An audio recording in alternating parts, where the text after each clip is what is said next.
नेवासा तालुक्यातील पहिली PSI बनण्याचा प्रवास हं.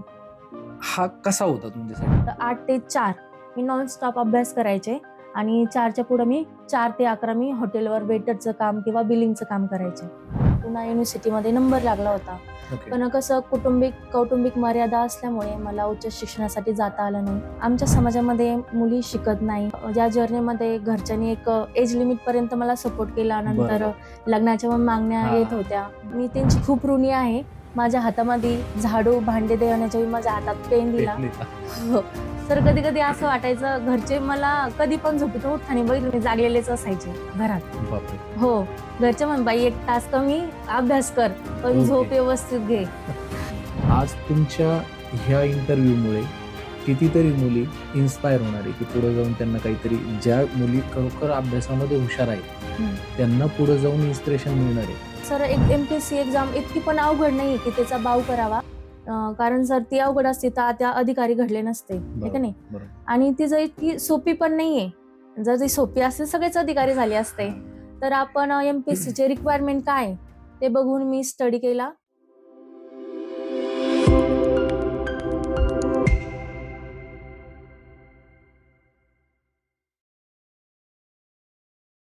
स्वागत आहे सर्वांचं वाडकरवाणी पॉडकास्टमध्ये. आजच्या पॉडकास्टमध्ये खूप छान असे गेस्ट आलेले आहेत. नेवासा तालुक्यातील पहिल्या police sub inspector PSI Yasmin Razak Shaikh यांचं मी सहर्ष स्वागत करतो. सर्वप्रथम तुमच्या बालपणाबद्दल थोडं विचारेल. जसं PSI होण्याचं स्वप्न हे लहानपणापासूनच होतं की नंतर आवड निर्माण झाली PSI होण्यासाठी? सर PSI होण्याचं स्वप्न बालपणी काही गोष्टी कळत नाही आपल्याला. ओके. पहिल्यांदा मला एक जॉबची आवश्यकता होती. ओके. म्हणजे परिस्थिती अशी खराब होती की एक जॉब पाहिजे स्वतः. म्हणजे मला आहे ना सेल्फ डिपेंडंट व्हायचं होतं. बर. मला स्वतःच्या पायावर उभं राहायचं होतं. म्हणजे मला एक अधिकारी बनायचं होतं, येस. है का नाही? हो. तर मला असं वाटतं जॉबची आवश्यकता आहे. राहिलं पोलीस डिपार्टमेंट. तर मला लहानपणापासून मी परिस्थिती बघितली, मी संवेदनशील आहे. तर मला असं वाटतं मला समाजकार्य करायची इच्छा होती लहानपणापासून. लोकांना मदत करणं हे करणं माझा आधीपासून स्वभाव आहे. तर असं वाटतं मी MPSC ला सुरुवात केली. तर मी स्पर्धा परीक्षाची सुरुवात केली. तर मी MPSC कडे वळले. तर MPSC मध्ये मी PSI पदासाठी पात्र झाले. तर मी म्हणलं आपली जी आवड आहे समाजसेवाची आणि माझ्या बॉडी स्ट्रेंथ आहे, या सगळ्या गोष्टी आणि माझं पॅशन ह्या पदासाठी सुटेबल होत आहे. तर मला असं वाटतं या पदामध्ये पण आपण खूप चांगलं करू शकतो. कारण खूप असे उदाहरणं आहेत की पोलीस डिपार्टमेंट मधल्या खूप अशा व्यक्ती आहेत या क्षेत्रामध्ये खूप चांगलं काम करताय समाजासाठी. तर मला असं वाटतं ही फील्ड आपल्यासाठी मिळते, आपल्या सेवेची संधी मिळते. तर मला असं वाटतं मी खूप छान करू शकते या क्षेत्रामध्ये. म्हणजे एक पर्टिक्युलर प्रेरणा नाही, तुम्हालाच एक जॉबची गरज, घरची परिस्थिती आणि त्यानंतर समाजसेवा करण्याची तुमची एक आवड होती. आणि फिजिकली तुम्ही तेवढ्या फिट होत्या की तुम्हाला वाटलं चला माझ्याकडे तेवढी स्ट्रेंथ आहे की मी ग्राउंड फिजिकली काढू शकते. आणि देन मग तुम्ही स्वतः तर चांगला अभ्यास केलाच. ठीक आहे. तर त्यातून तुम्हाला अशी आवड निर्माण झाली हळूहळू आणि देन मग तुम्ही PSI साठी तुमचं सिलेक्शन झालं. तर नेवासा तालुक्यातील पहिली PSI बनण्याचा प्रवास हा कसा होता तुमच्यासाठी? म्हणजे जसं एखाद्या गोष्टीची आपण सुरुवात केली तर त्यामध्ये अडचणी भरपूर येतात. लगेचच कुठल्या गोष्टी शक्य होत नाही. तर मग हा प्रवास तुमच्यासाठी कठीण होता की रेग्युलर एखादा पेपर आपण दिलाय आणि पास आउट झालो असं काही झालं? सर बघा, स्वप्न मोठं होतं, त्यामध्ये तर चॅलेंजेस खूप असतातच. आणि आई तर काही मिळत नाही, त्यासाठी कष्ट करावेच लागतात. तर मी माझं जर्नी सांगते. तर माझं प्राथमिक शिक्षण माझ्या अंतरवाली गावामध्ये झालंय. माझं माध्यमिक ते उच्च शिक्षण कुकानामध्ये झालंय, शेजारील गावी. त्यानंतर काय करावं सुचत नव्हतं, मार्गदर्शन करणारं कोणी नव्हतं. तर मी ॲग्री डिप्लोमा केला, कारण गावातून खूप जण त्या टायमाला ॲग्री डिप्लोमा करत होते. मग ॲग्री डिप्लोमा केला. माझी 12वी राहून गेली त्या टायमाला. तर डिग्री कुठं घ्यावी, तर माझं पुन्हा युनिव्हर्सिटीमध्ये नंबर लागला होता. पण कसं कौटुंबिक मर्यादा असल्यामुळे मला उच्च शिक्षणासाठी जाता आलं नाही. तर मी YCM मध्ये म्हणजे एक्सटर्नल डिग्री करायची ठरवली. तर मी एक्सटेंड डिग्री केली, 12वी-17चा फॉर्म भरून 12वी पण हा. कम्प्लीट केली. हम्म. तर माझं शिक्षण सगळं मराठी माध्यमातून झालेलं आहे. Okay. तर मी शिक्षणाचं पण बाऊ न करता माझ्यासाठी एकच संधी उरली होती, कारण YC मधून डिग्री झाली तर जॉबच्या संधी व्हॅकन्सीज कमी आहे बाजूला. बरोबर. एकच ऑप्शन होता, ते म्हणजे स्पर्धा परीक्षेकडे वळणे. आणि मला जॉब करायचंच होतं. म्हणजे स्वतःच्या पायावर उभं राहायचं होतं, कारण परिस्थिती बघितली होती आणि मला सामान्य जीवन मान्य नाही सर. म्हणजे आमच्या समाजामध्ये मुली शिकत नाही. एक्झॅक्टली. शिकल्या तर फक्त 10वी 12वी किंवा पदवीपर्यंत, बरोबर. आणि ते शिक्षण होईपर्यंतच लग्नाचं वय होऊन जातं. बरोबर. तर आता मला काहीतरी व्हायचंच होतं, तर घरच्यांचा पण मला आधार होता. पण कसं असतं ना, या जर्नीमध्ये घरच्यांनी एक एज लिमिट पर्यंत मला सपोर्ट केला. नंतर बरोबर. लग्नाच्या पण मागण्या हा, येत हा. होत्या. तर मी नाही ऐकलं त्यांचं. मी माझ्या मतावर ठाम होते. जोपर्यंत मी माझ्या पायावर उभा राहत नाही, तोपर्यंत मी लग्न करणार नाही. आणि मी माझ्या मतावर ठाम होते. तर घरचे, ठीक आहे तुला जे करायचं ते कर. घरच्यांनी मला सपोर्ट दिला सर. कारण असं असतं, माझ्या घरच्यांनी मला, मी त्यांची खूप ऋणी आहे. माझ्या हातामध्ये झाडू, भांडे देण्याच्या माझ्या हातात पेन दिला.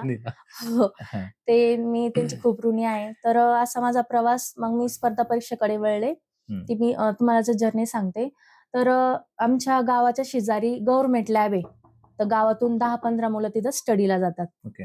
हो. तर घरी बसून स्टडी होत नव्हता, तर मी त्यांच्यासोबत पण जायला लागले.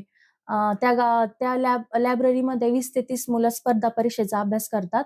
तर एकमेव मी मुलगी त्या लायब्ररीमध्ये होते. मी कधी त्या गोष्टीचा बाऊ नाही केला किंवा मला भीती वाटली नाही. कारण अधिकारी व्हायचं, सगळ्यांना सोबत राहणं आहे. बरोबर. तर मला बिलकुल लाज वाटत नव्हती. माझे वडील मला सकाळी तुम्ही सोडायचे. एकट्याच फिमेल होत्या पूर्ण हो. लायब्ररीत. ओके. तर मुली येत होत्या, पण त्यांचं रेग्युलर नव्हतं रेग्युलेशन त्या. नव्हते. माझं रेग्युलर होतं. कारण स्पर्धा परीक्षा असं एकदा घुसलं तर सातत्य बरोबर. खूप लागतं या गोष्टीमध्ये. तर माझी जर्नी चालू केली 1 वर्ष, आणि सर मार्गदर्शन नव्हतं. तर मी फक्त ॲग्री झाले म्हणून कृषी सेवक पदासाठी किंवा ॲग्री फील्डचे जे पद असतात सरळ सेवेचे, त्यासाठी मी तयारी करत होते. पण लायब्ररीमध्ये जे मुलं आहेत ते मला बघत होते. दीदी येतीये, स्टडी करते, पप्पा येतात घेऊन जातात तिला संध्याकाळी.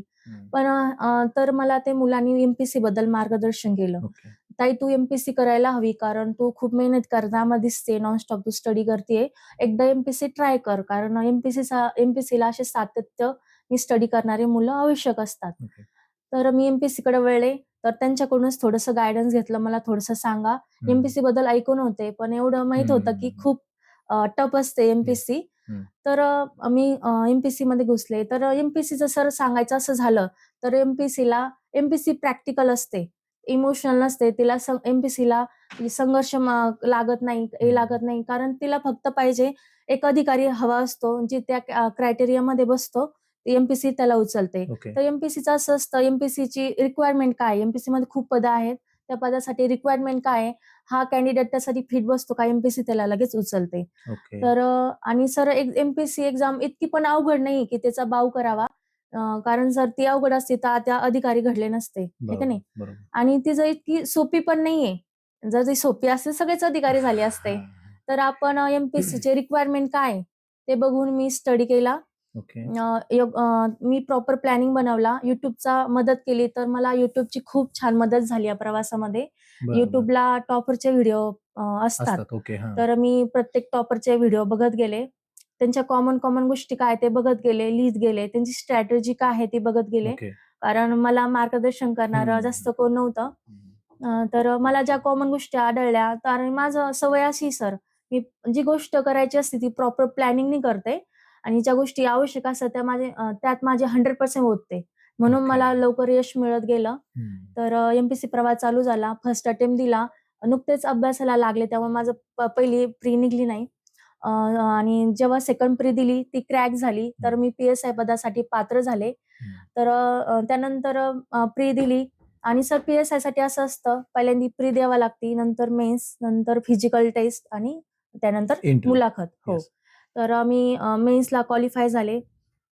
घरी माझा स्टडी होत नव्हता.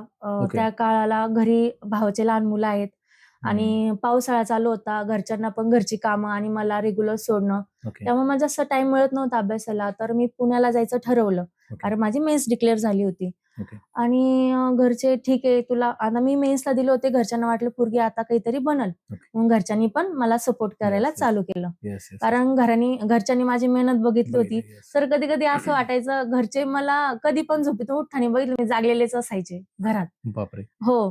घरचे म्हण, "बाई 1 तास कमी अभ्यास कर, पण झोप झोप घे. व्यवस्थित घे." हां. असं मला ते बोलायचे. मग त्यानंतर पुण्याला गेले. ओके. घरून ठराविक रक्कम मिळत होती मला. तुम्हाला माहिती आहे पुण्या ठिकाणी येस. सर्व्हाइव्ह करणं सर्व खूप अवघड आहे आणि अ, खर्च खूप आहे. हो, खर्च खूप आहे पुण्याच्या ठिकाणी. तर घरच्यांना हे माहीत नव्हतं खर्च खूप लागतो. कारण ओके. मी आमच्या समाजामधली पहिली ग्रॅज्युएट मुलगी आहे आणि मला अभिमान वाटतो सर, मी माझ्या समाजामधली आणि समाजामध्ये लांब-लांब आमच्या नातेवाईकांमध्ये पहिली गव्हर्नमेंट सर्व्हंट असेल आता, पहिली बरं. अधिकारी असेल याचा मला अभिमान वाटतो सर. हं. आणि घरच्यांचा सपोर्ट होता. मग मी पुण्यामध्ये गेले. ओके. घरून ठराविक रक्कम येत होती, पण त्यांना भागत नव्हतं सर. मग मी पार्ट टाईम जॉब करायचा ठरवला. ओके. जिथं मी लायब्ररी जॉइन केली तिथं मला मित्र पण भेटले, चांगल्या मैत्रिणी भेटल्या. तर घरून ठराविक रक्कम येत होती. मग पार्ट टाईम जॉब ठरवला. मी हॉटेल फील्ड निवडली. तर मी तिथं वेटर म्हणून काम केलं सर. ओके. कुठं पुण्यात? हो, पुण्याच्या ठिकाणी कात्रज साइडला माझं कात्रजमध्ये. लायब्ररी होती. लायब्ररी खाली एक हॉटेल होतं. तिथं मी पार्ट टाईम जॉब करायचा ठरवला. ओके. मी सकाळी हाताने डब्बा बनवत होते. मी डब्बा बनवून लायब्ररीला जायचे. 8:00ला माझा डॉट टाईम होता. आता मला माहिती म्हणजे आपल्याला करायचं म्हणून थोडा टाईम लागणार आहे लायब्ररी जायला. मी डॉट 8:00ला लायब्ररीमध्ये प्रेझेंट व्हायचे. तर 8 ते 4 मी नॉन स्टॉप अभ्यास करायचे आणि 4च्या पुढे मी 4 ते 11 मी हॉटेलवर वेटरचं काम किंवा बिलिंगचं काम करायचे. बापरे! हो. तर असं करून मी 2-3 महिने तिथं 4 महिने मी जॉब केला. तर असा माझा प्रवास त्या टाईमाला मेन्स पण झाली तिथे पुण्यामध्ये असताना. येस. मेन्स पण खूप छान गेली कारण सर मी प्रामाणिकपणे अभ्यास अभ्यास केलेला केला. होता आणि मी परिस्थितीचा पाव नाही केला सर. कारण लायब्ररीमध्ये मला मुलं बघत होते. हं. माझ्यासोबत अभ्यास करणारे. मला हं. वाईट वाटत होतं, पण मी लाज बाळगून न देता मी करत राहिले. ओके. कारण मला माहिती आहे आपला संघर्ष आहे, आपल्यालाच फेस करणं आहे बरोबर. आणि एम-पी-एस-सीला संघर्ष गोष्ट नाव नसते. ती प्रॅक्टिकल आहे. बरोबर. तिला कॅन्डिडेट या, एक्झाम द्या, पात्रतामध्ये बसा आणि सिलेक्ट व्हा. सिलेक्ट व्हा. असं एम-पी-एस-सीचं असतं. तर मी हं. परिस्थितीचा कधी बाव नाही केला, कारण मला अधिकारी व्हायचं असतं व्हायचं हं. होतं. मी हं. परिस्थितीचा बाव केला असता तर आजपर्यंत इथपर्यंत आले नसते सर. हं. अशी माझी जर्नी आणि झाली. जर तुम्ही जसं बोलल्या, की तुमच्या जसं समाजामध्ये शिकवलं म्हणजे जास्त शिक्षण घेऊन दिले जात नाही. मला वैयक्तिक असं वाटतं प्रत्येक समाजामध्येच, पर्टिक्युलर एका ह्याचंच नाही बोलता येणार. प्रत्येक ठिकाणी प्रत्येक समाजामध्ये असं झालंय, की मुलींचं मॅक्स टू मॅक्स शिक्षण 12वी ग्रॅज्युएशन फायनल. त्यानंतर त्यांना शिक्षणाचं जास्त हे दिलं जात नाही, प्राधान्य दिलं जात नाही. हं. आज तुमच्या ह्या इंटरव्ह्यूमुळे कितीतरी मुली इन्स्पायर होणार आहे, की पुढे जाऊन त्यांना काहीतरी ज्या मुली खरोखर अभ्यासामध्ये हुशार आहेत, हं. त्यांना पुढे जाऊन इन्स्पिरेशन मिळणार आहे आणि त्यासुद्धा आता इथून पुढे अभ्यास करायला लागतील आणि एम-पी-एस-सीची तयारी करतील. जसं तुम्ही म्हटलं, की एम-पी-एस-सी एवढी अवघड नाहीये, की तुम्ही त्याचा खूप बावा करताय, की नाही खूपच अवघड आहे आणि एवढी सोपी नाही, की मग प्रत्येकच व्यक्ती अधिकारीच बनत गेला असता. त्यासाठी एक पर्टिक्युलर वेमध्येच त्याचा अभ्यास करणे. ते जसं तुम्ही क्रॅक केलं, जसं बोलताय, की तुम्ही YouTubeवरती व्हिडिओ बघितले आणि जे टॉपर्स होते, त्यातून तुम्ही हळू नॉलेज घेतलं, की यांनी कसं क्रॅक केलं आणि तुम्हाला त्यातून मेन काहीतरी त्यातली स्ट्रीम कळली, की नाही हां, या वेने जर आपण अभ्यास केला, तर आपण इथून पास आउट होऊन जाऊ. हं. तर तेच विचारायचं होतं, की फिजिकली किती अवघड जातं? समजा आता ठीक आहे, तुम्ही अभ्यास खूप केला. ठीक आहे, पण ग्राउंड पास करणं पण खूप गरजेचं आहे. तर त्यासाठी मेहनतीसाठी तुम्ही अकॅडमी वगैरे जॉइन केली, की ग्राउंडवरतीच आपलं हे केलं रेग्युलरमध्ये ते स्प्रिंट वगैरे ह्या गोष्टी? तर त्यात तुम्हाला पण गोळाफेक वगैरे असतो ना? हो. गोळाफेक, लांब उडी, आणि आपलं रनिंग. रनिंग. हो. ओके. 1600 मीटर असतं की 400. 400 मीटर हो. असतं? आता ओके. इव्हेंट चेंज झाले 2021 पासून. ओके. हो. हां. तर मग याची तयारी कारण भरपूर मुलं आता मागे मी इंटरव्ह्यू घेतला माजी मंत्री कोण बाबा ते बच्चूभाऊ कडू यांचे तिथं ते प्रहार जनशक्तीचे मोठमोठ्या अकॅडमीज आहेत. हं, हं. तिथं मुलं भरपूर जातात. मला पण विचारतात, की तिथं गेल्यानंतर खरंच ह्या गोष्टी होतील का? हं, तर मग हं. हा प्रश्न माझाच तुम्हाला राहील, की अकॅडमीत जाणं गरजेचं आहे का? एखादी भरती करण्यासाठी किंवा एम-पी-एस-सी, यू-पी-एस-सी करण्यासाठी? सर अकॅडमीत जाणं समजा मी फिजिकलचं बोलते. सर अकॅडमीमध्ये जाणं गरजेचं आहे कारण ओके. हो. आता मी ग्रामीण भागात आहे. ओके. मी हं. ग्रामीण भागात जर मी आता PSI ला क्वालिफाय झाले. ओके. मी एकटी आहे.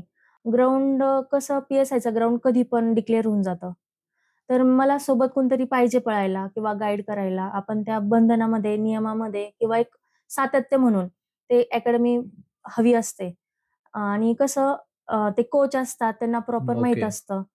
हो. आणि ग्राउंड रँडम करता येत नाही सर. त्याला डाएट प्लॅन पाहिजे, येस. रेस्ट पाहिजे आणि प्रोटीन प्रॉपर सोर्स चांगला पाहिजे, जेवणाचं डाएट चांगलं पाहिजे. थोडं वेट ट्रेनिंग, थोडं लेग्स वर्कआउट, रनिंग. नुसतं रनिंग करून चालत नाही सर. त्यासाठी बरोबर. बाकीच्या पण एक्सरसाइज महत्त्वाच्या असतात. ओके. तर ह्या ग्राउंडवरच कळतात कारण ग्राउंडवर मग आपल्यासारखे सोबत तुम्ही पळणारे हे अकॅडमीत केलंय? हो. ओके. किती तर दिवस? मी माझा प्रवास सांगते. मी जेव्हा पुण्यात होते, तर मला नंतर माझी मेन्स झाली. ओके. तर मी फिजिकल टेस्टला क्वालिफाय झाले. तर माझ्याच्यानं ग्राउंड करणं आणि जॉब करणं थोडं प्रॉब्लेमॅटिक होत होतं. बरोबर. तर मी लायब्ररीमध्ये बसून अभ्यास करत असताना माझं इकॉनॉमिक्सचं एक बुक आहे देसले सरांचं, जे एम-पी-एस-सीमध्ये खूप एम-पी-एस-सीमधलं एक बुक आहे प्रसिद्ध देसले सरांचं बुक. तर ओके. त्यामध्ये एक दीपस्तंभ नावाची एक अकॅडमी आहे, एक संस्था आहे, NGO आहे. त्याबद्दल माहिती होती, जाहिरात होती. ते ओके. मी वाचत होते. तर सर दीपस्तंभ माझ्या जीवनासाठी खूप मोठा आधारस्तंभ ठरलेला आहे. तर ओके. ती गोष्ट मी तुम्हाला सांगते कसं. तर त्यामध्ये एक ॲड होती. तर तिथं होतं दिव्यांग, अनाथ, ट्रान्सजेंडर आणि आर्थिक आर्थिक दृष्ट्या दुर्बल घटक बरोबर. म्हणजे EWS विद्यार्थ्यांसाठी आणि आदिवासी. बरोबर. तर त्यामध्ये EWS प्रकल्पामध्ये मी बसत होते. ओके. तर मला माहिती आहे आता ही अकॅडमी तिथं मोफत राहणे, निवासची सोय आणि त्यानं प्रशिक्षण आणि क्लासची सोय आहे त्या अकॅडमीमध्ये. अकॅडमी नाही म्हणता येणार त्याला, NGO म्हणता येईल सर. ओके. तर मी कॉल केला त्या NGOमध्ये. तर मी तिथे कॉल केला. मी PSI प्री दिली आहे. मेन्सला पण खूप छान मार्क्स आहे. मी फिजिकल टेस्टला क्वालिफाय होईल. मला खूप गरज आहे सर आणि मला तुमच्या अकॅडमीमध्ये NGOमध्ये घ्या. तर त्यांची ऑफिशियल एंट्रन्स एक्झाम द्यावी लागते तरच तिथे ॲडमिशन मिळतात. तर ते बोलले एंट्रन्स एक्झाम द्यायला टाईम आहे मॅडम, तुम्ही एंट्रन्स एक्झाम देऊन या. तर मी बोलले, "सर माझ्याकडे एवढा टाईम नाहीये. माझी फिजिकल टेस्ट अचानक डिक्लेअर होऊ शकते. मला गरज आहे." मी अशा-अशा प्रॉब्लेममध्ये त्यांना माझा जेन्युइन प्रॉब्लेम सांगितला आणि त्यांना ते जाणून घेतला. त्यांना वाटलं ही मुलगी होतकरू आहे. हिला आत्ता गरज आहे तर हिला ओके. बोलवायला पाहिजे. त्यांनी माझा पुण्याला कॅम्पस आहे UPSCचा दीपस्तंभाचा आणि MPSCचा कॅम्पस जळगाव सिटीमध्ये आहे. ओके. तर माझा पुण्याला त्यांनी इंटरव्ह्यू घेतला. मी पुण्यामध्ये असल्यामुळे. तर त्यांना माझी आर्थिक अडचण समजून घेतली त्यांनी. तर मी लगेच दुसऱ्या दिवशी जळगावला गेले, कॅम्पसमध्ये गेले. ओके. सर तिथं असं आहे, मी जिथं गेले मला आठवडाभर करमलं नाही. कारण तिथं दिव्यांग होते सर. काहींना डोळे नाहीये, बापरे! काहींना हातपाय नाहीये, काहींना बोलता येत नाही, काहींना ऐकू येत नाही. काही मुलं असे सर त्यांना आपले आई-वडील सुद्धा माहीत नाहीये. बापरे! हो. आणि काहींचे आई-वडील अचानक सोडून गेलेले, ओके. नातेवाईक सांभाळतात. मग अशा विद्यार्थ्यांना सरकार 18 वयापर्यंत सांभाळते. तर तिथून पुढं काय सर? तर अशी संस्था आहे, याचे ओनर आहे आदरणीय यजुर्वेंद्र महाजन सर. त्यांना आम्ही प्रेमाने मास्तर बोलतो सर. खूप महान व्यक्तिमत्व आहे. तर यांच्या व्यक्तिमत्वामध्ये आम्ही तिथं शिकलो. खूप पॉझिटिव्ह वातावरण आहे तिथे 3 एकरचं कॅम्पस आहे. तिथं मी गेले आणि मी PSI फिजिकलसाठी गेलेले आणि तो ट्रेनर आहे संस्थेचा. तिथल्या मुलांची फी ते घेत नाही. राकेश सर म्हणून ते ट्रेनर आहेत. तर ती फिजिकल अकॅडमी मी जॉइन केली. चांगली फिजिकल केली आणि सर मी शेतातले कामं केलेले. तर माझी फिजिकल स्ट्रेंथ खूप छान आहे आणि आता 2021 पासून PSIला क्वालिफाय ग्राउंड आहे. आतापर्यंत मार्काचं होतं, आता क्वालिफाय ग्राउंड आहे आणि सर मी PSIचं ग्राउंडचं अशी परिस्थिती सर सध्या, समजा मी एक रेशो सांगते 100 जण मुली आल्या फिजिकलला, तर खूप कमी प्रमाण आहे क्वालिफाय होण्याचं. कारण फिजिकलसाठी घेऊन मुली थोडे अवेअरनेस असतील नसतील मला मे बी माहीत नाही. पण खूप कमी रेशो आहे ग्राउंड क्वालिफाय व्हायचं आणि मी चांगले मार्क्स घेऊ शकले. कारण 60ला क्वालिफाय तरी मुली 60 क्वालिफाय घेऊ शकत नाही. तर मला त्या टायमाला 84 मार्क पडले सर. 84 हो, 84 आणि मार्क्स 60ला पडले. क्वालिफाय. हो, ओके. 60ला क्वालिफाय कारण का मी शेतामधले काम केलेले आधीपासून मला फिटनेसची नॅचरल आवड आहे. स्ट्रेंथ होती हो, तुमची. Natural okay. स्ट्रेंथ आहे आणि मी आरोग्य आहे. मी आजारी पडत नाही. मला ओके. फिटनेसची आवड आहे. ओके. त्यामुळे मी बॉडी स्ट्रेंथ चांगली असणं मला चांगलं आहे आणि सर मी तिथं गेले आणि 2022 ची ॲड होती सर त्यामुळे मला थोडा टेक्निकल प्रॉब्लेम आला. मला 2 हाईटचा प्रॉब्लेम आला होता. सर आमचं PSIचं फिजिकल नवी मुंबई ते अरेंज केलं जातं. तर मी फिजिकल माझं डेट डिक्लेअर झाली. मी तिथे गेले. संस्थेने मला तिथं पोहोचलं. आमची संस्था आमच्यासाठी सगळं करते. तिथं मी गेले. तिथं सर मोठे-मोठे अधिकारी असतात. पोलीस डिपार्टमेंटचे DYSP, SP, क्रीडा अधिकारी असतात. खूप पारदर्शकतेने हा प्रोग्राम राबवला जातो. तर त्यासाठी 3 इव्हेंट असतात. एक रनिंग, एक गोळाफेक आणि लाँग जंप. तर मी तिथे गेले आणि तर इथं माझी हाईट बसते हे मला माहिती आहे. ओके. पण तिथं सेन्सर आहे. एकदम ॲक्युरेट हाईट पाहिजे तिथे बापरे! आणि मला फक्त नगभर हाईटमुळे मला काढण्यात आलं. 2 mm. हो. मी अपेक्षित पण करू शकत नाही. इतकं मोठं माझं तिथं मला खूप रडू आलं. इतकं मोठं दुःख माझ्या लाईफमध्ये आलं होतं ते दिवस. कारण तो दिवस आठवला ना सर माझे डोळे भरून येतात. कारण माझ्या तोंडातला घास त्या टाईमला निघून गेला. बरोबर. एक तर मुलांची प्री निघत नाही. प्री निघली तर मेन्स निघत नाही. मेन्स बरोबर. निघली तर चांगली प्रकारे लीड नसते. बरोबर. आणि माझं सगळं व्यवस्थित असून फक्त फिजिकल टेस्ट फिजिकल आणि माझी टेस्टमध्ये 2 mm फिजिकल height. पण खूप छान आहे. प्रॉपर आहे आणि प्रॉपर आहे. फक्त हाईटमध्ये 2 mm चा फक्त इश्यू. नगभर हाईटमुळे मला काढण्यात आलं आणि इव्हन सर बापरे! खूप रडले, खूप रिक्वेस्ट केली. इव्हन मी त्यांना खोटं पण बोलले, मला आई-वडील नाहीये. ओके. मला घ्या, खूप गरज आहे. ओके. आणि कारण मी त्या संस्थेमध्ये राहत होते. खोटं बोलायला काय जातं, थोडंसं नाही कोणाला बरोबर. दया वगैरे. हां. तर तसं काही नसतं. MPSC प्रॅक्टिकल आहे. बरोबर. त्यांना पात्रतेचीच गरज असते, खूप बरोबर. काटेकोरपणे. त्यांनी मला बोलले, "मॅडम तुमची थोडीशीच हाईटचा प्रॉब्लेम झालाय. तर तुम्ही नेक्स्ट टाईम ट्राय करा यासाठी." तर खूप हताश होऊन आले होते सर मी तिथून. खूप रडले. घरच्यांना पण सांगितलं. घरचे पण खूप नाराज झाले. कसं काय होतं कारण मला गरजेचं होतं होणं. कारण माझं ओके. एज वाढत चाललं होतं आणि MPSC बरोबर. असं असती नेक्स्ट टाईम प्री निघन, मेन्स बरोबर. निघायची शक्यता नसते. कारण हा बरोबर. प्रवास खूप लांबचा असतो MPSCचा. ओके. काहींचे 10 वर्ष जातात. काहींचं फर्स्ट मध्ये निघत नाही, काहींचं सेकंडमध्ये निघत नाही आणि मुलींचं असं असतं सर, घरून दबाव असतो लग्नाचा आणि मुलींनी या क्षेत्रामध्ये यावं आणि लगेच सक्सेस होऊन नाही, जावं नाही. असं बरोबर. नसतं सर. कारण ह्या गोष्टी तर ते मी तो फेस पण मी ते माझ्या याच्यामध्ये अपयश जे आलं ते पण मी पचवून घेतलं. 1 महिना मी डिप्रेशनमध्ये होते. बापरे! हो, पण मी ज्या वातावरणामध्ये राहते दीपस्तंभ कॅम्पसमध्ये खूप पॉझिटिव्हिटी आहे. ओके. तर मी लवकर उठून बसले त्या डिप्रेशनमधून बाहेर आले. याला कारणीभूत ते कॅम्पस आहे. तर मी मग नेक्स्ट ॲड आली. आता जी मी क्वालिफाय केलेलं आहे. ओके. नेक्स्ट ॲड आली. छान तयार केली आणि मला प्री दिली. प्री निघाली. मेन्स दिली. मेन्स पण छान मार्क्सनी क्वालिफाय झाले मी. त्यानंतर राहिलं परत मला असं वाटलं ग्रुप बीमध्ये पदं असतात PSI, STI, ASO आणि SR.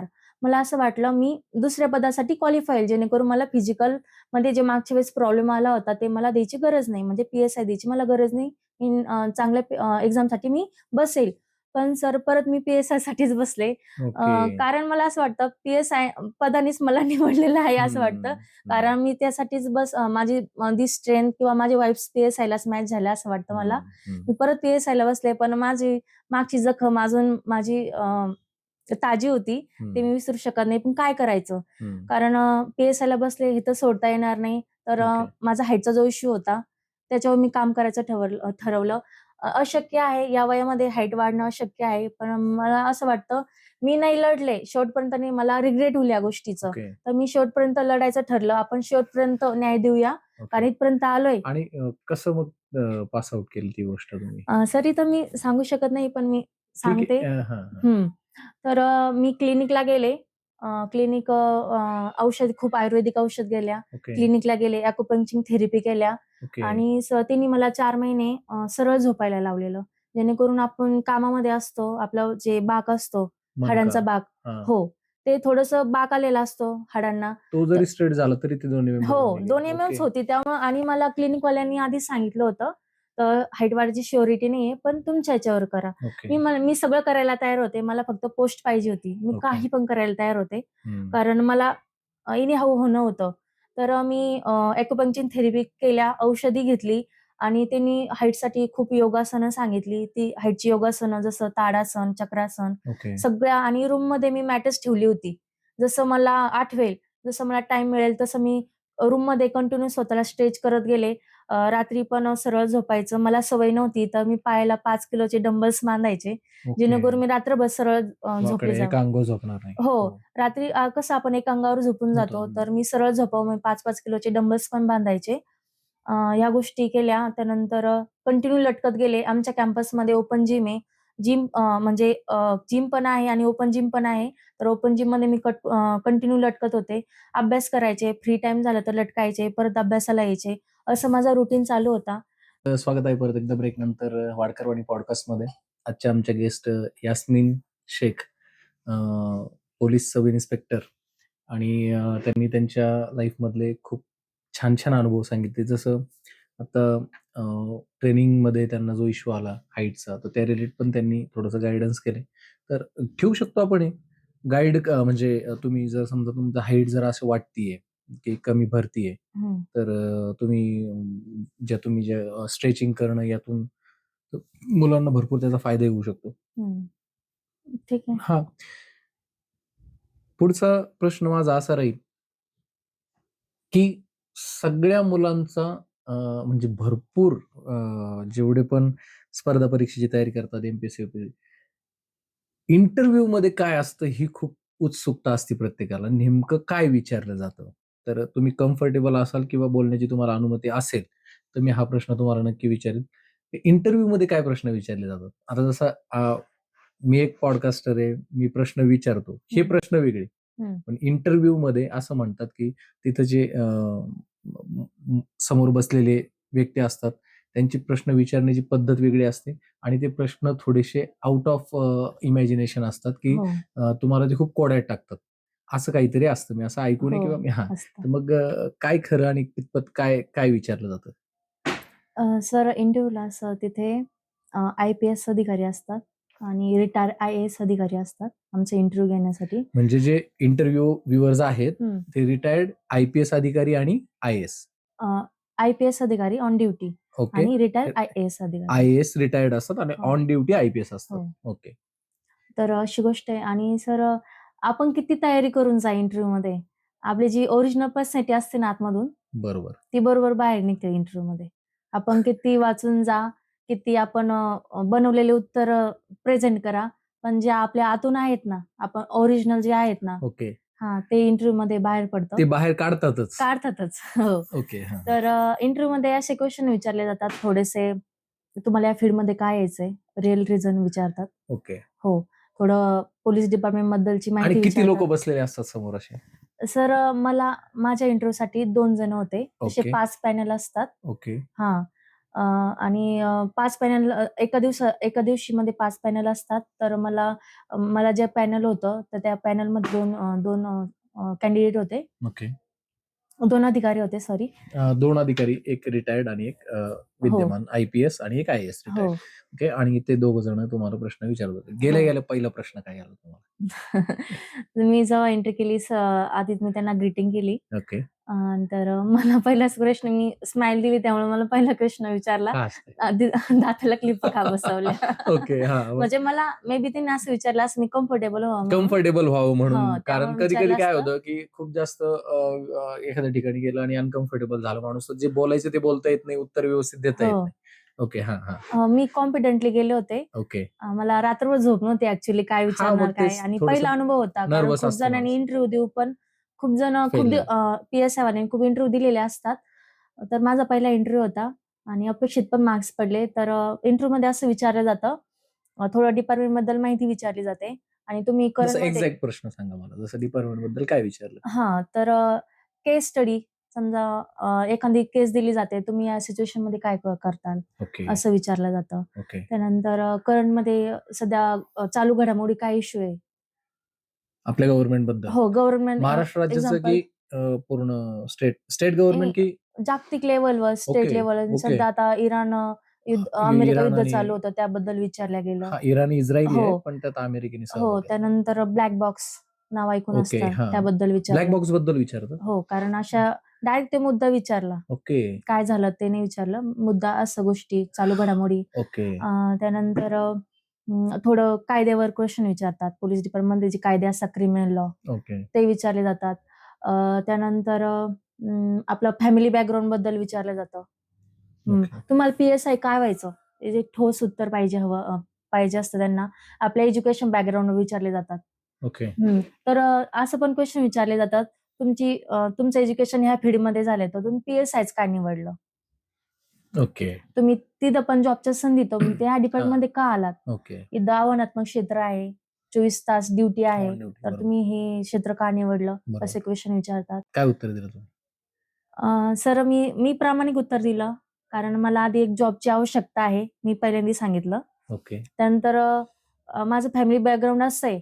तर माझ्या आई-वडिलांना वाटत होती प्रशासनामध्ये जावं, एक गव्हर्नमेंटची जॉब मिळावी. तर मी PSसाठी पात्र झाले, तर मी PSI क्षेत्र निवडलं आणि सर मला जी लोकांसाठी करण्याची इच्छा, माझी जे आवड, माझे पॅशन आणि माझी बॉडी स्ट्रेंथ या पदासाठी सुटेबल होत आहे. आणि मी या पदामध्ये राहून मला लोकांचे प्रश्न समजून घेणं आणि त्यांना न्याय देणं आणि माझ्या न्यायामुळे त्यांच्या चेहऱ्यावर जे जे समाधान ओके. मिळेल त्यांना माझ्या न्यायामुळे ते मला अनुभवायचं होतं. ओके. हो, यासाठी मी जे ओरिजिनल आहे ते सांगितलं. हां. आणि तुम्ही आधी प्रिपरेशन केलं होतं का, की असा प्रश्न विचारला तर मी हेच उत्तर दिलं असं काही? सर मी दीपस्तंभ कॅम्पसमध्ये होते. तर सरांनी माझे आधी मॉक घेतले कारण तिथं अधिकारी असतात. मी डायरेक्ट कसे जाणार ना त्यांना बोलायला आणि आम्ही मॉक लायब्ररीमधून ड्रिल केलंय अगोदर तुम्ही? हो, मॉक दिले 4-5 मॉक ओके. दिले आणि पहिला मॉक इतका खराब गेला सर मला माझीच लाज वाटत हां, होती. हां, हां, हां. कारण मी आतापर्यंत फक्त अभ्यास केलेला आणि अशी बोलायची सवय सवय नव्हती. नव्हती. येस. आणि बोललं तर आपल्या गावठी हं, भाषेमध्ये हं, हं, हं. बोललं तर कसं ऑफिशियल व्यवस्थित मुद्देसूद हां, हां. आणि जे ओरिजिनल आहे ते बोलल्या गेलं पाहिजे इंटरव्ह्यूमध्ये. Yes, yes, yes. हो. तर त्या गोष्टी झाल्या. 4-5 मॉक्स दिले आणि माझ्या चुका सांगितल्या त्यावर मी काम केलं येस. आणि अ, अ, म्हणजे मी रिअल उत्तर द्यायला पाहिजे ते उत्तर दिले. थोडं कायद्याचं नॉलेज पाहिजे, केस स्टडी कशा हँडल करायचा. कारण मी पोलिस डिपार्टमेंटमध्ये नाहीये. येस. तरी पण मी एक अधिकारी आहे. या हिशोबाने मला उत्तर देणं आहे त्या इंटरव्ह्यूमध्ये. बरोबर. त्या हिशोबाने मी तयारी केली. इंटरव्ह्यू पण छान गेला सर. मला अपेक्षित मार्क्स पडले. ओके. हो. हं. आणि लास्ट क्वेशन काय विचारला इंटरव्ह्यूअर्सने तुम्हाला शेवटचा प्रश्न जाताना? शेवटचा क्वेशन असा विचारला, की पोलिस डिपार्टमेंटमध्ये महिलांच्या समस्या काय आहेत? मग मी समस्या सांगितल्या. तर या समस्या असून पण तुम्ही इथे का येताय? ओके. हां, हो, हां, हां. असा क्वेशन विचारला. तर मी सांगितलं, "सर, पोलिस डिपार्टमेंटमध्ये महिला येण्याची संख्या कमी आहे. हे मला मान्य आहे. पण दिवसेंदिवस महिला पण या क्षेत्रामध्ये येत आहेत. ही चांगली गोष्ट आहे. आणि महिलांची पहिली एक समस्या आहे, की अ, पोलिस डिपार्टमेंटमधले कामाच्या तास आणि फॅमिली वेळ देणं. बरोबर. हां. फॅमिली वेळ देणं, ह्या गोष्टी बॅलन्स करणं गलत. थोडं हं. प्रॉब्लेमॅटिक ठरतं. तर त्यांनी मला विचारलं, "तू या गोष्टी कशा मेंटेन करतील?" मग मी बोलले, "सर, मी मल्टीटास्किंग आहे. तर मी जॉब करून पण स्टडी केला. ते मला मेंटेन करता आलं हं. आणि मी खेडेगावामधून आहे. शेतातली कामे केलेली आहेत. तर मग ते करून पण मी अभ्यास करत होते घरी पण. बरोबर. तर माझी बॉडी स्ट्रेंथ चांगली ओके. हां. हं. मी मॅनेज करू शकते. ओके. त्यांना असं ओरिजिनल उत्तर आवडलं हां, आणि हां, हे हां. पण बोलले, "सर मला जॉबची गरज आहे. तर मला हे पद हं. पाहिजे." असं म्हणजे मी जे आहे ते ओरिजिनल बोलले. जेवढं होता होईल तेवढं तुम्ही प्रामाणिक हो, प्रामाणिक आणि बोलले. ज्या खऱ्या गोष्टी त्या म्हणजे जास्त एक्झॅज्युरेट न करता गोष्टी जे प्रामाणिकपणे सांगता येईल, जेवढं खरं-खरं आणि मुद्देसूद बोलता हो. येईल तेवढं. पहिली गोष्ट मला जॉबची आवश्यकता. दुसरी गोष्ट मला लोकसेवेची आवड आहे. ओके. तिसरी गोष्ट मला पॅशन आणि वर्दीचं आकर्षण आहे. येस. आणि या तिन्ही गोष्टी या हं. पदामध्ये मी संधी साधू शकते. हं, हं, हं. या एका याच्यामध्ये बसतात त्या तिन्ही गोष्टी आणि या हं. जीवनभर गोष्टी मला या पदामध्ये मिळून जातील. अ, पदात हां, हां. तर म्हणजे सुरुवातीला तुम्ही बोलले होते, की फॅमिलीचं बॅकग्राऊंड हो. तर त्याबद्दल मला थोडं विचारा. नेमकं फॅमिली बॅकग्राऊंडमध्ये काय इश्यूज होते किंवा काय अडचणी होत्या? सर माझ्या फॅमिलीमध्ये माझे आई-वडील आणि माझे 2 भाऊ आहेत. त्यांचे लग्न झाले, त्यांची फॅमिली आहेत आणि मी. तर लहानपणी माझे पप्पा मजुरी करतात. ओके. हो. मजुरी जिथं काम मिळेल ते काम करतात. Sir okay. आम्हाला शेती नाहीये. ओके. हो. हं. आणि आई दारोदारी बांगड्या भरायचं काम हां, करते. हां. 30 किलो वजन घेते आणि दारोदारी पप्पा सोडतात मम्मीला. ती दारोदारी जाऊन बांगड्या भरायची आवश्यकता आहे का विचारते आणि बांगड्या भरते. ओके. असं 2-3 गावामध्ये ती फिरते आणि त्यावरच आमचं घर चालतं. आणि ओके. मी 10वी ला असताना पप्पाचं ॲक्सिडेंट झालं होतं. तर बरं. त्यामुळे पप्पा मेहनत करू शकत नव्हते. तर आता फक्त पप्पा घरची कामं करतात थोडेफार आणि त्यावरच आमचं घर चालतं. म्हणजे ऍक्सिडेंट नंतर फिजिकल हेल्थ त्यांची क्लिअर हा, नव्हती. त्यामुळे ते मजुरी कसं मेहनतीचं काम आहे ते होत नाही पप्पांना. ओके. हो. फक्त आता मग घरातले काम वगैरे बघतात हो, बस. घरातले काम मम्मीला सोडणं, आणि शेळ्या भाऊ काय वगैरे. करतात तुमचे? एक मोठा भाऊ आहे, तो तलाठीच्या हाताखाली टायपिस्ट म्हणून आहे. ओके. हो. हम्म. आपल्या तलाठी याला. तर लहान भाऊ त्याची बीएससी केमिस्ट्री झाली. तो हैदराबादला ड्रग्स कंपनीमध्ये जॉबला आहे. ओके. हो. हैदराबादमध्ये. हो. ओके. काय एवढी हलाखीची परिस्थिती असतानाही जर जिद्द असली तुमच्यामध्ये, हं. एका म्हणजे मी वारंवार तेच सांगतोय, पॉइंट आउट करतोय, एका लेडीजमध्ये जर एवढी जिद्द असेल, तर मुलांनी कुठल्या स्तरावरती जाऊन अभ्यास करायला हवा, यातून तुम्हाला शिकायला मिळेल. आणि जर आमच्या लेडीज व्ह्युअर्स असतील, तर त्यांनाही समजायला हवं, की घरामधली परिस्थिती आणि तुमचा अभ्यास याच्यामध्ये तुम्ही जास्त कुठल्या गोष्टी येऊ नाही द्यायला हव्या. जेवढं होता होईल त्यावरती काम करायला हवं. जर तुम्ही स्पर्धा परीक्षेचा अभ्यास करत असाल, तर हा प्रवास सोपा नाही, पण एवढाही अवघड नाही की तो क्रॅक करता येणार नाही, जसं मॅडमचं म्हणणं आहे. तर निकाल लागला. ओके. आणि PSIचा तुम्ही इंटरव्ह्यू दिला आणि PSI तुम्ही झालात. हे ज्यावेळेस तुमच्या घरच्यांना किंवा तुम्हाला वैयक्तिक समजलं, इंटरव्ह्यू पास आउट झालोय आपण, तर काय प्रतिक्रिया होती तुमची त्याच्यावर?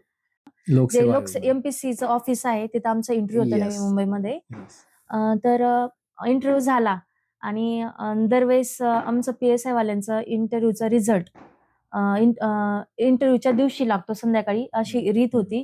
तर अपेक्षा होती 90% वाटत होतं संध्याकाळी मध्येच रिझल्ट यावं. तर इंटरव्ह्यू दिला, तर मैत्रीण होती सोबत, तर मुंबई फिरूया असा विचार केला. ओके. तर मुंबई फिरलो आणि संध्याकाळी ट्रॅव्हल बुक केली होती, तर आम्ही निघलो. तर आम्ही लोकलमध्येच होतो सर. आमचा जेव्हा इंटरव्ह्यू रिझल्ट लागला, ओके. सगळं बाकी होतं, कारण मेनचे मार्क्स, फक्त इंटरव्ह्यूचे मार्क्स त्यामध्ये टॅली करायचे होते आणि ओके. ओके. रिझल्ट हे करायचा होता. तर मी मुंबईमध्येच होते. तर एक माझी जी मैत्रीण होती ती कॉलवर बोलत होती. ओके. तिला कॉन्सर्ट कॉल आला. ती रडायला लागली अचानक आणि मी विचारलं, "तू का रडतीये?" मग ती म्हणे, "आपला रिझल्ट लागलाय." मग मी नाव चेक केलं. माझं नाव होतं आणि मी हे चेक केलं, मी EWS महिला प्रवर्गातून पहिली आले. ओ, ते मी बाप. फक्त स्क्रोल केलं. मला माहित होतं माझं होणार 100%, पण मी पहिली येईल. रँकिंग हो. पहिला येईल. बाप. हो.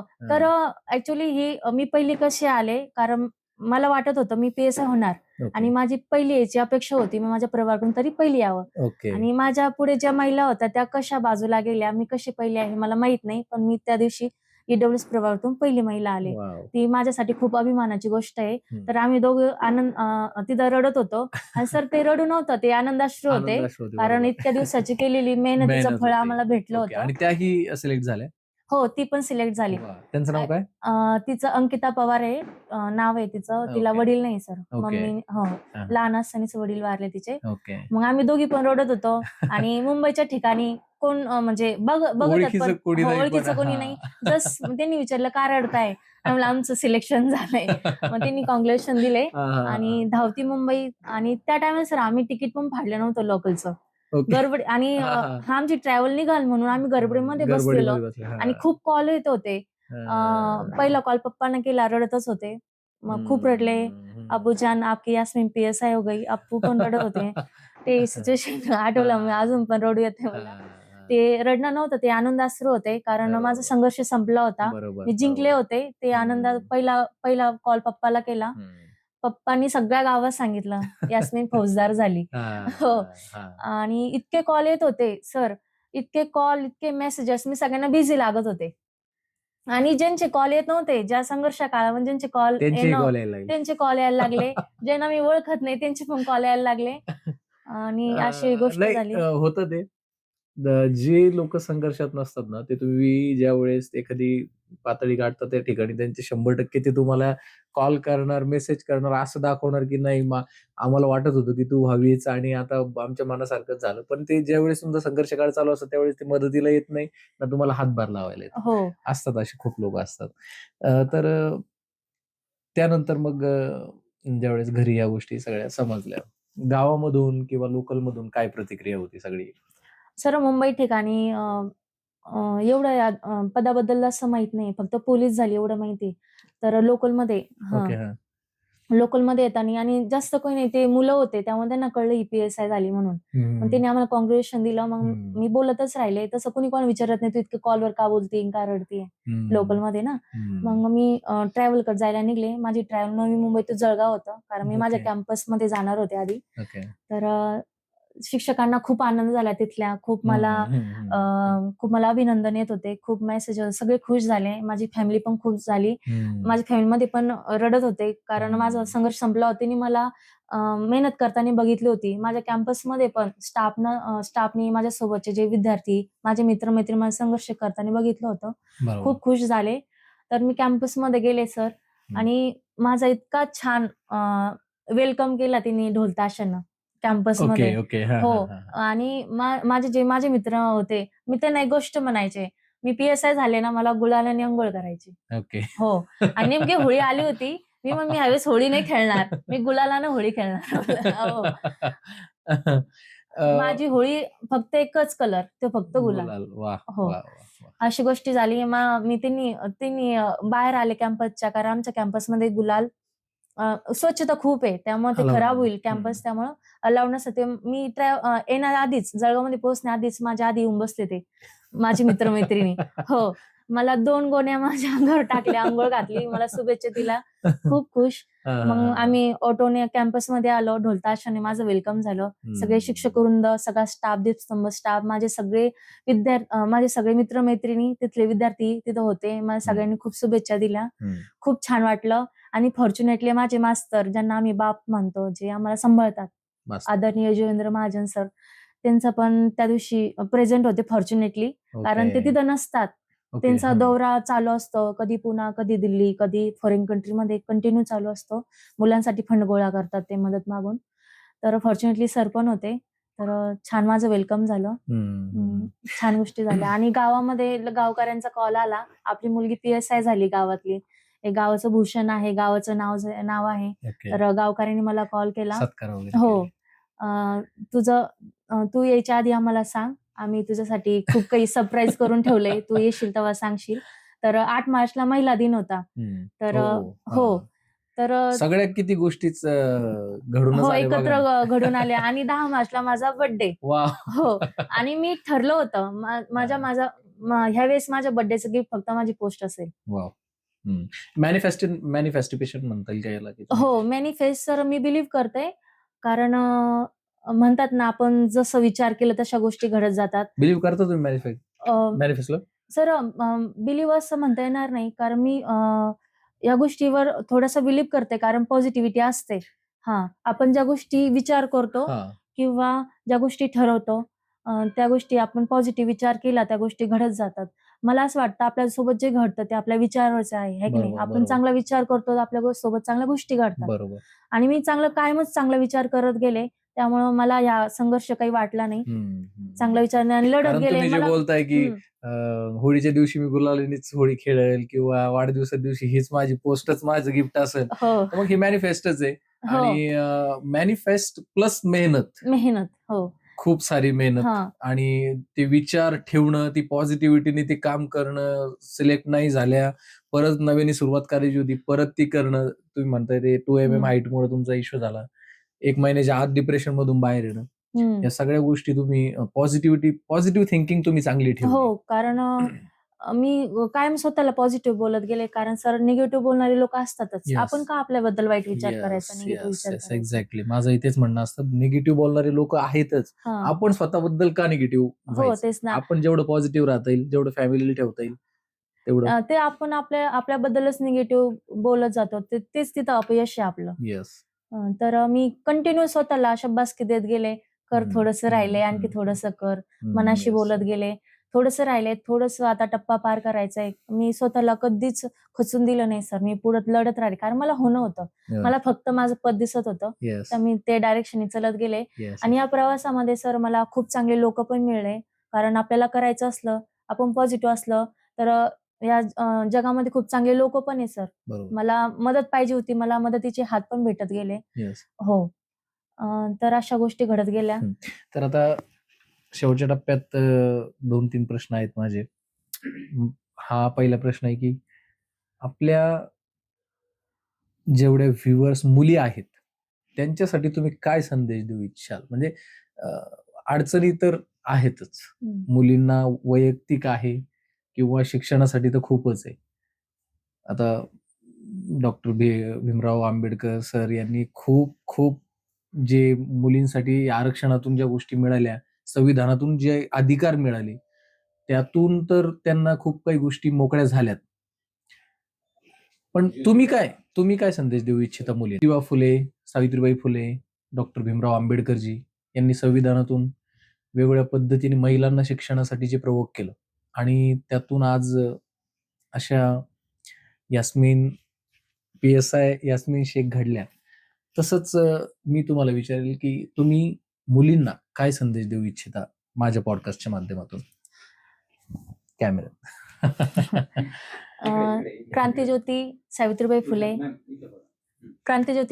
फुले, ज्योतिराव फुले, त्यानंतर आंबेडकरांनी त्या काळी त्या समाजामध्ये महिला शिक्षणाबद्दल जागरूकता नव्हती त्या काळी.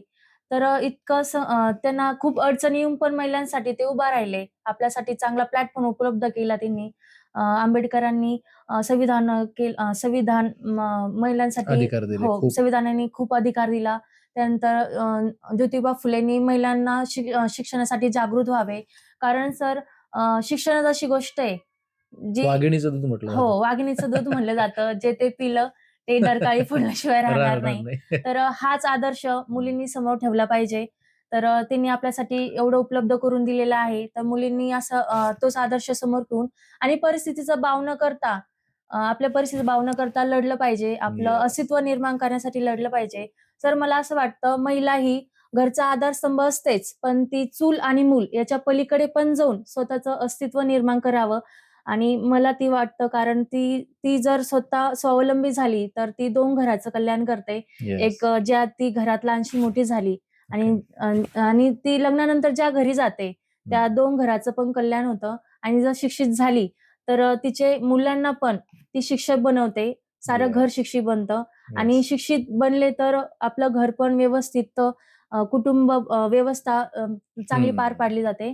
आणि मला असं वाटतं ग्रामीण भागातील महिलांना मला हेच संदेश आहे मुलींना, की ग्रामीण भागातून ज्या मुली शिकतात, कॉलेजेस दूर असतात किंवा स्पर्धा परीक्षेचं मार्गदर्शन असतं. आता ऑनलाईन प्लॅटफॉर्म उपलब्ध झालेला आहे. आपण घरी राहून पण खूप छान स्टडी करू शकतो. Yes. हो.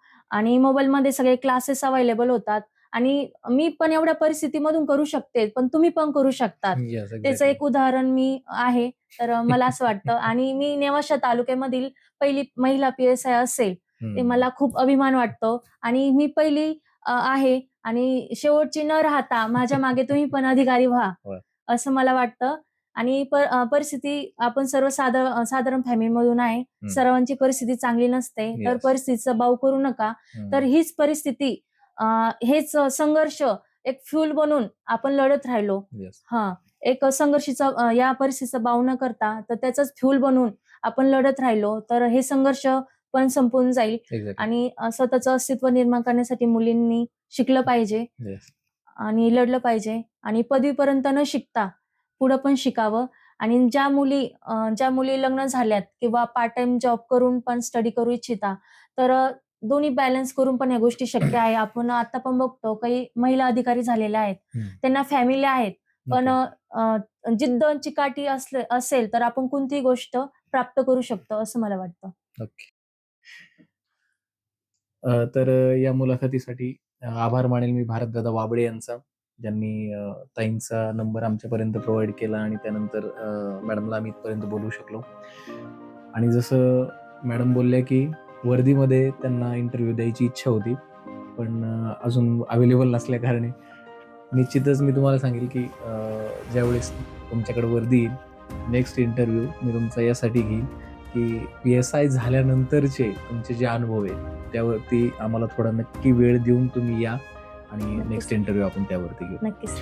तर वाडकरवाणी पॉडकास्टमध्ये अशा मुलाखती आम्ही घेऊन येतच असतो, पण आज ही मुलाखत खूप आगळी वेगळी होती आणि फक्त मुलींनाच नाही तर माझ्यासारख्या पुरुषत्व बाळगणाऱ्या मुलांना ही जर एवढं इन्स्पिरेशन मिळत असेल तर निश्चितच दाद देण्यासारखी गोष्ट आहे. त्यासाठी खूप खूप मी तुमचं जे पुढचा प्रवास आहे त्यासाठी मी तुम्हाला शुभेच्छा देतो आणि इंटरव्ह्यू धन्यवाद.